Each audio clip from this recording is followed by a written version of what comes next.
Good morning, Stewart's Chapel. Today is December 11th. I don't know that I've been given the dates lately, but you know what day it is. Maybe you're not watching on the 11th. Maybe you decided to watch on the 12th or the 13th. Either way, I'm grateful that you're watching. We continue on through the letter to the Philippian church. I would invite you guys to read verses 1 through 9 of chapter 4. We're kind of coming down toward the end of this letter. We're not going to read all of those today, but we just want to look at just a few little things here and there. It starts off in verse 4 is where I'd like to go for us today. It says, "Rejoice in the Lord always. Again, I will say rejoice." That word rejoice is in the imperative form. If you remember things from your old grammar, imperative means that you need to do it. This is a command. Okay, so the imperative. Rejoice in the Lord always. Again, I will say rejoice. Let your gentle spirit be known to all men. The Lord is near. Be anxious for nothing, but in everything by prayer and supplication with thanksgiving, let your requests be made known to God, and the peace of God, which surpasses all comprehension, will guard your hearts and your minds in Christ Jesus. And perhaps you know this section. Finally, brethren, whatever is true, whatever is honorable, whatever is right, whatever is pure, whatever is lovely, whatever is of good repute, if there is any excellence, and if anything worthy of praise, dwell on these things. The things that you have learned and received and heard and seen in me, practice these things, and the God of peace will be with you.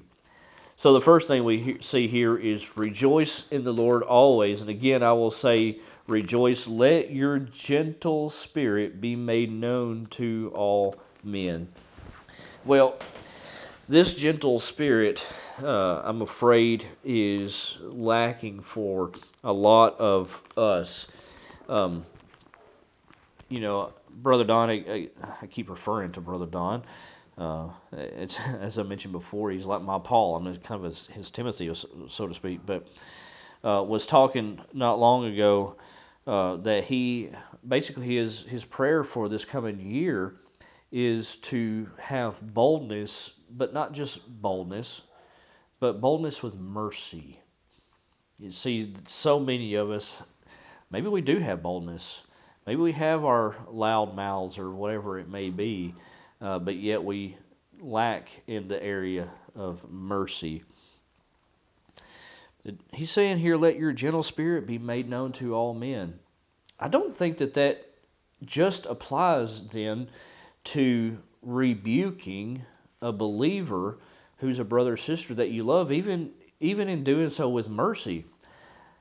When it says to let your gentle spirit be made known to all men, I believe it means literally all men. In other words, as you go to the store, let your gentle spirit be made known to them. Maybe it's the person who's ringing you up. Maybe it's somebody who's helping get, of course I'm short, as you may know, so sometimes I have to have a little help getting stuff off the top shelf. Maybe it's that person. Maybe there's a difficult situation where, something is on back order. Well, that stuff like that is happening. It's happening in my industry. It's happening in a lot of industries. There's no reason, and I want to use, I don't know if it's a millennial term or what it is, but don't be a Karen about it. Let your gentle spirit be made known. Don't be rushing off and say, I need to speak to your manager. At the end of the day, okay, there's some people that just worry about the slightest little things, and whatever industry you're in, maybe you experience the same. And so sometimes I just want to say, like, look, it's, Jeff Simmons and I were having this conversation about, me and my cabinets, or him and the chips. We just want to say to sometimes, you know what, they're just cabinets, or they're just chips. Maybe the store is out of your favorite flavor, or whatever it is. At the end of everything, it's not going to matter. What will matter is how you treat people. Let your gentle spirit be made known to all men. Gentleness is not weakness, by the way. That word, whenever you read in Galatians, when it says the fruit of the Spirit is love, joy, peace, patience, kindness, goodness, faithfulness, gentleness, and self-control, sometimes we think of the word gentleness and we think of somebody who's weak, but that's not what that means at all. Actually, it's someone who's very, very strong. Why? Because the word means power under control. It's very closely related to self-control in a lot of ways. So we make our gentleness, our gentle spirit known. We make it known to all men that we encounter. Then he goes on to talk about whatever is true, whatever is honorable, whatever is right, and whatever is pure, whatever is lovely, whatever is of good repute. If there is any excellence, and if anything worthy of praise, dwell or take inventory is what that word should translate to. Dwell on these things. Dwell on these things.